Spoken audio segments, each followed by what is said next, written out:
Mr. Britt Reed, please. This is Pat Allen at the office. Well, when do you expect him? This is important. Then can you try to reach him and have him call me back on the nightline? I need his okay on something. No, it can't wait till morning. Look, I'm sitting on a hot story and I have to have his permission to break it wide open. Yeah. Okay. I'll be right here.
Another challenge for the Green Hornet, his aide, Cato, and their rolling arsenal, the Black Beauty. On police records, a wanted criminal, the Green Hornet is really Britt Reed, owner-publisher of the Daily Sentinel. His dual identity known only to his secretary and to the district attorney. And now, to protect the rights and lives of decent citizens, rides the Green Hornet.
Assured the mayor's special committee that he would vote against any increase in taxes this year. And here's an additional note on the bizarre death of Daily Sentinel reporter Pat Allen. The only witness, maintenance worker Mrs. Martha Crown, hospitalized by shock, has shed no further light on the matter. District Attorney Scanlon and the police have theorized that the leopard, which escaped from the zoo only blocks from the Sentinel building, was panicked by traffic and sought shelter in the building. Meanwhile, on the national scene today...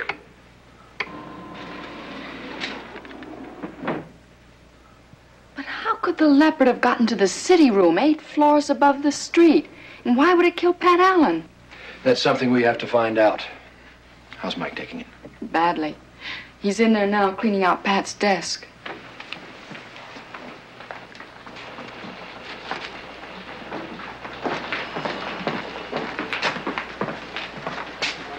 What's that? On a huge walled estate near Danforth. All that's left of Pat Allen. The rejected lead line. Shouldn't we save that for the police? What for? They've already closed the file on this case. Accidental death indeed. When was the last time you saw a leopard accidentally wander into a city room and kill a reporter? Easy, Mike. We all feel as bad about this as you do. I never had a son. Pat Allen came as close to being that as anyone could. He was really keyed up about that story he was working on. I wonder what it was. Cato said when he... Where'd that come from? It fell out of this package of cigarettes. They were Pat's. What is it? Looks like a miniaturized transmitter. Type that are used in space capsules. I told you can't disturb I've got to tell him he's all wrong about this. What's this all about, Miss Case? Well, I tried to stop him, Mr. Reed. So you're Mr. Reed. Flora would never have done a thing like this. Mr. Melvin is the leopard keeper at the zoo. And I want to tell you that Flora couldn't have killed your reporter. Couldn't? Well, she's 18 years old, Mr. Reed. She's lost most of her teeth, and her claws are worn down to nubs. If she were still in the jungle, I don't think she'd be alive. She was mighty lively last night.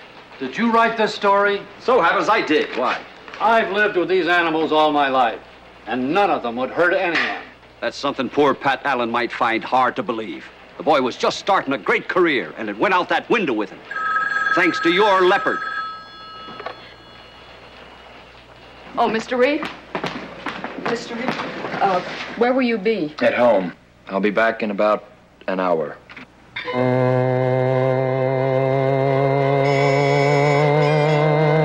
I think you got a pretty tight case, Captain. I'll send one of my deputies over in the morning. Yes, I'll be waiting for your letter. Thank you. Oh, Mr. Scanlon. Yes. Here's the gemologist's report. Thank you. Yeah, that's interesting. That's very interesting. I'll be gone for about an hour or so.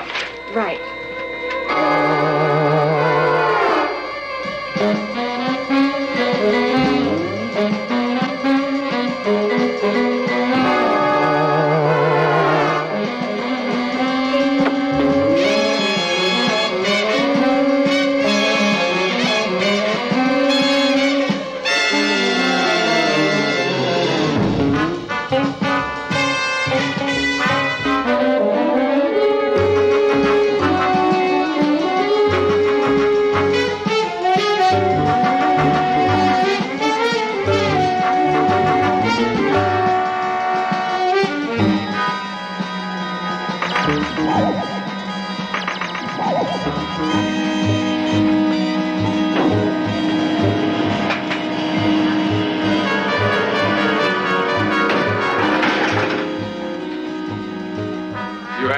Me, I would have called you.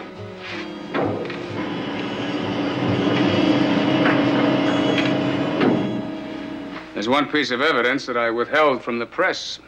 There was a good-sized diamond found on your reporter's desk. Diamond? Here's the gemologist's report on it. The stone is genuine, all right. It's worth between $10,000 and $15,000. That fits in. With what? This. A miniaturized transmitter. I don't get it. You will.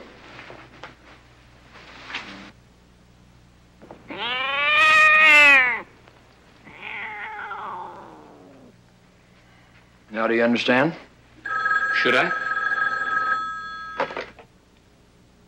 Mr. Reed's residence is Miss Case. Thanks, Cato. Yes, Miss Case? According to the Humane Society, there are 9 leopards in the area, and all accounted for last night. Thanks. Something else. 3 years ago, we did a feature on a gemologist, Frank Miller. Dig out a copy and get it right to me? Fine. Miller? That's the name on this report. He was working on a process to manufacture the perfect diamond. The stone Pat had might be one of his. But why? Well, supposing Pat Allen stumbled onto something much bigger than he expected. To cover, someone using this, tuned to send out an ultra-high frequency tone, and a leopard trained to respond to that tone and kill the nearest human to it. That someone programmed Pat Allen to die. Can you prove it? No. But the Green Hornet will.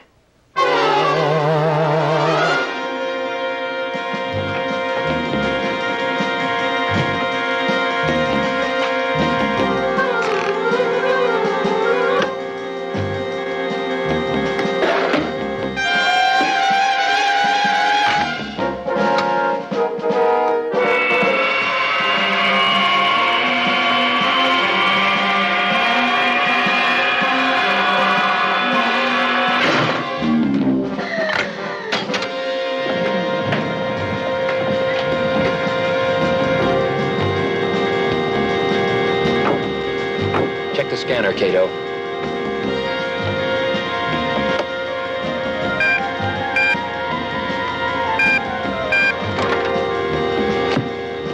Check. Stick to the back streets, Cato.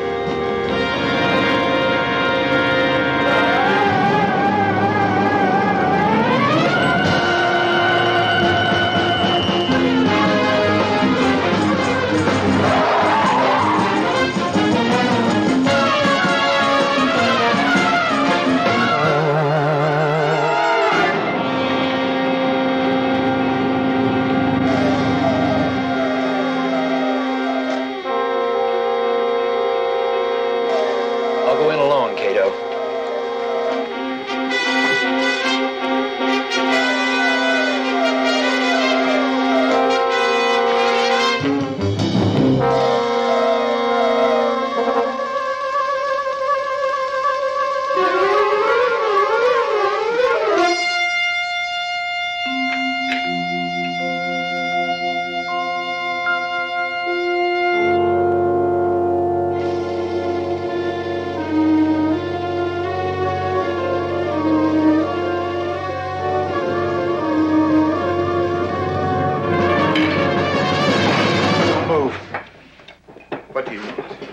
Do you know who I am? The Green Hornet. I'm here to make you a proposition. What would you want with me? This. How are you progressing with it? I gave that up long ago. You're lying, Miller. Please. If I perfected the process, would I be living like this? You might. If you were waiting for the ideal plan to exploit it. I could flood the world diamond market with your perfect imitations. I could make you millions. Millions. Millions. Come with me.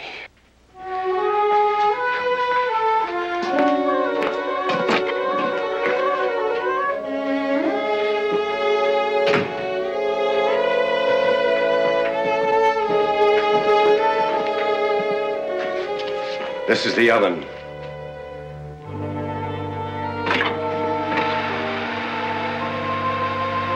Fragments of worthless carbon. Pieces of coal. I expose them to the same heat they would experience close to the Earth's core. Of course, I prepare them chemically first, rendering them singly refracting the mark of the pure diamond. And at these early stages of my scientific methodology, this is the final step.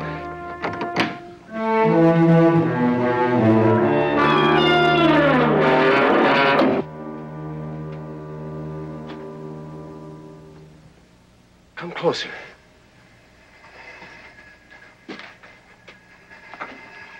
This is the final step. 50 degrees below zero. They're beautiful, aren't they? Don't touch them. No. Their extreme cold would rip the flesh from your hands. I'll get you something that you can handle them safely. Let me get one for you.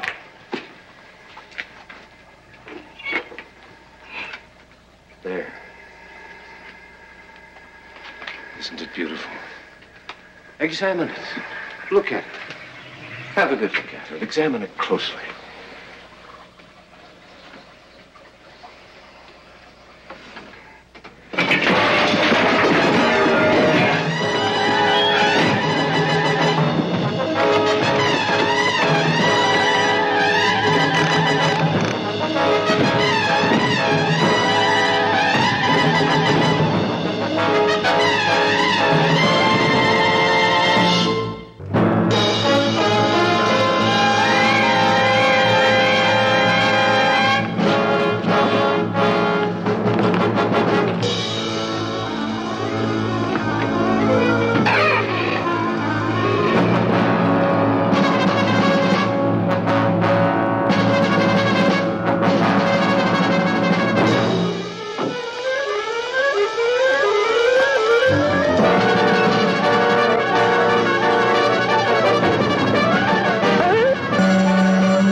Okay. Did Miller get away? Yes. Let's go.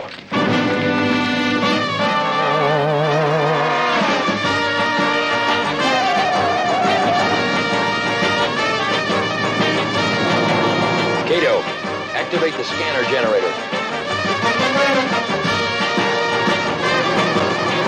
Activated.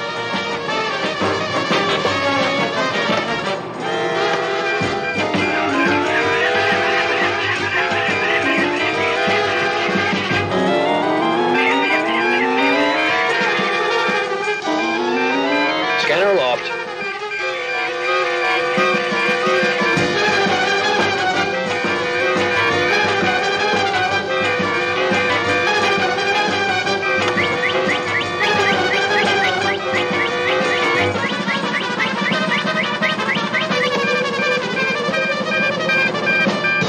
Got him, Cato. Coordinates 2, 47, and 19. Let's go.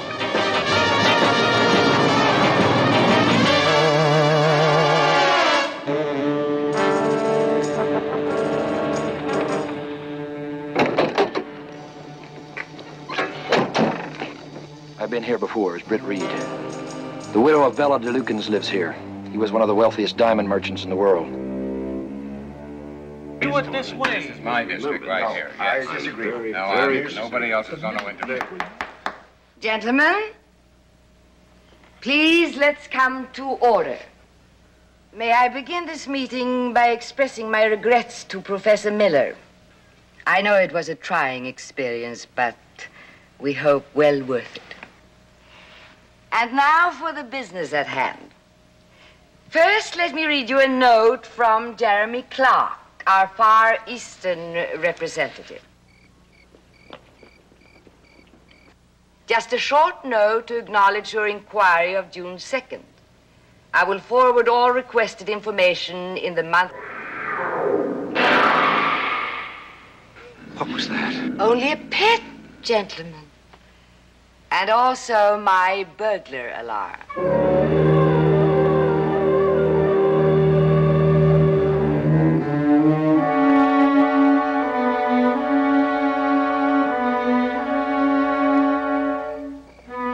And so, by including Professor Miller's diamonds in the shipments of my late husband's genuine merchandise, we can improve and increase profits 1,000-fold. Then there'll be enough for all of us.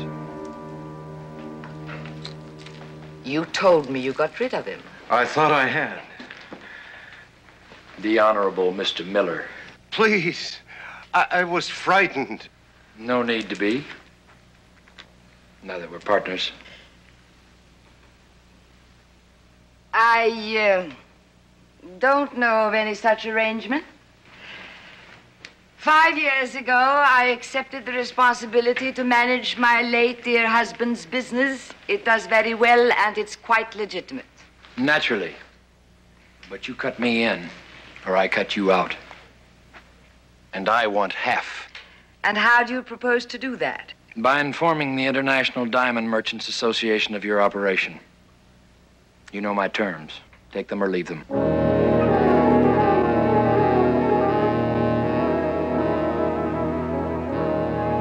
Gentlemen, the Green Hornet leaves us little choice. I'm afraid we must yield to his demands. Let me go, you gorillas. I'm just out for my evening stroll. Now, who is this man? His name is Axford. He's a reporter for the Daily Sentinel. The Green Hornet, eh? I should have known you were involved in this. It seems your plan wasn't as secret as you thought it was. Not by a long shot. You don't go around killing reporters and get away with it. Besides, you left a trail a Cub Scout could follow. Oh, now really, Mr. Axford, you're being too modest. It must have taken a keen investigator to uncover us. How did you find us? Easy. Knowing the cops had closed the case, I went to Pat Allen's apartment and shook it down real good. And what did you find there? A piece of paper in one of Pat's jackets hanging in the closet. And your name on it. And the address of one of those electronics outfits. They told me you bought quite a few of those transmitters. Didn't take much guessing to figure out who planted one of them on Pat. In any case, all this information is going to die with you, Mr. Axford. Don't count on that. My boss, Britt Reed, is pretty clever. If I can pick up the pieces, he sure can, too. That is a chance we'll have to take. You kill a second reporter, you've got big trouble. That's a chance I'd be pleased to take.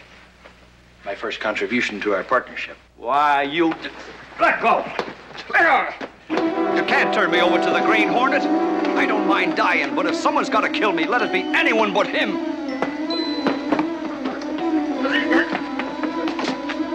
We'll take him.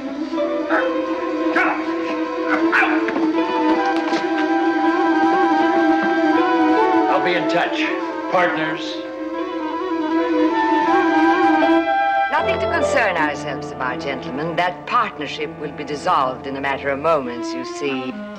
My young man planted one of those transmitters in Mr. Axford's pockets.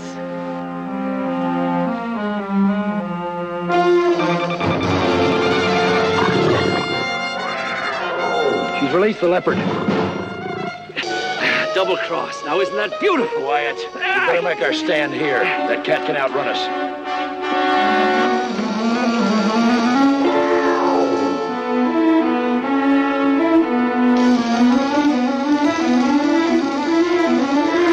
Axford, come back.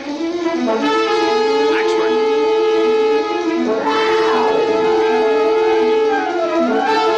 Axford. Axford, the cat's after you.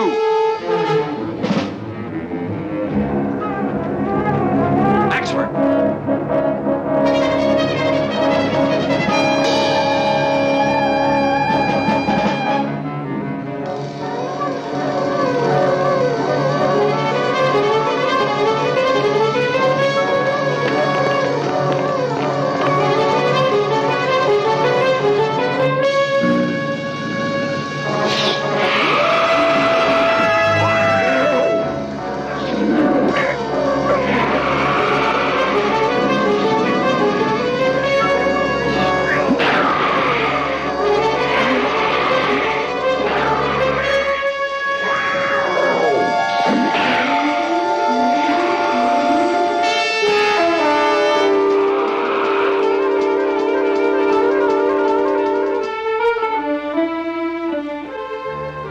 He'll be all right. He just got a whiff of the gas.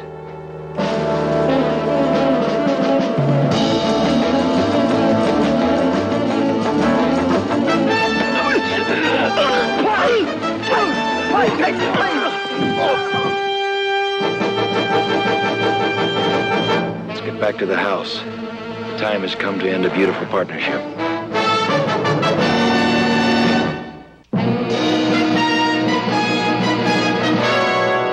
You're a 14-carat hero, Mike. We're all very proud of you. Well, thanks. But that blasted Green Hornet. First, he knocks me out with the green gas, even though it saves my life. Then, he leaves that gang tied up for me like a gift package. Makes me wonder if he's as bad as I think he is. Pretty confusing, isn't it? I'll say it is. Next thing you know, he'll be helping old ladies cross the street.